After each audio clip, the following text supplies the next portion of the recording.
Friends नमस्ते।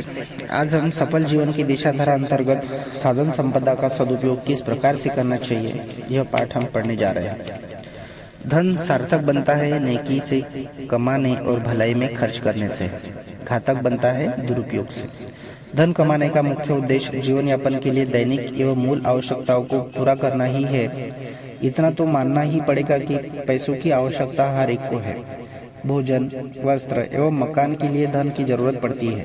अतिथि सत्कार, परिवार का भरण पोषण, बच्चों की शिक्षा, विवाह, चिकित्सा, दुर्घटना, अकाल, आपत्ति आदि के लिए थोड़ा बहुत पैसा हर परिवार के पास रहना आवश्यक है। बहुत से लोग धन की उपयोगिता झूठी शान शौकत, दिखावा, फैशन परस्ती एवं दुर्व्यसनों की पूर्ति में ही समझते हैं। ऐसा करना उनके लिए तो हानिकारक है ही, समाज के लिए भी बहुत हानिकारक होता है। अच्छा तो यह है कि अपने आस पास इतना पैसा हो कि आवश्यकता पूर्तियों के बाद कुछ बचे तो आड़े वक्त काम आए या किसी और कार्य में लगाया जा सके। कृत्रिम आवश्यकताएं ऐसे दुर्गुण हैं जिससे मनुष्य अपने पैरों पर अपने आप कुल्हाड़ी मारता है। धन कमाना एकदम सरल है, पर उसे खर्च करना बहुत कठिन। संपन्न हो या निर्धन, अपव्यय तो किसी को भी नहीं करना चाहिए।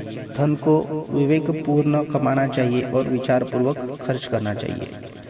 कल के लिए धन संचय की दृष्टि से जरूरी है आज की मितव्ययता। जो व्यक्ति अपने जीवन की आवश्यकताओं को सीमित रखता है वही मितव्ययी है। जीवन के हर क्षेत्र में, परिवार में, व्यवहार में धन आवश्यक है, पर अपनी आवश्यकताओं को सीमित रखना और अपनी शक्ति द्वारा पूरा करना बड़ा सुखद है। अपनी आवश्यकताओं की काट-छाट करने और मितव्ययी होने के लिए बुद्धि खर्च करनी पड़ती है। कंजूसी और मितव्ययता में वही अंतर है जो असत्य और सत्य में है, रात और दिन में है। धन का उपयोग ही यह है कि उसके द्वारा जीवन की आवश्यकताओं की पूर्ति हो और साधारण जीवन में मनुष्य प्रतिष्ठा और सम्मान के साथ एक सामाजिक प्राणी के रूप में रह सके। लेकिन एक कंजूस धन को संचित करना ही उसका उपयोग समझता है। सामाजिक कार्यों के लिए एक मितव्ययी व्यक्ति मुक्त हस्त होकर कंजूस धन को संचित करना ही उसका उपयोग समझता है। सामाजिक कार्यों के लिए एक मितव्ययी व्यक्ति मुक्त हस्त होकर दान देता है। कुछ दिनों तक चाहे कष्ट ही क्यों न हो उठाना पड़े, परंतु ऋण से सदा बचना चाहिए।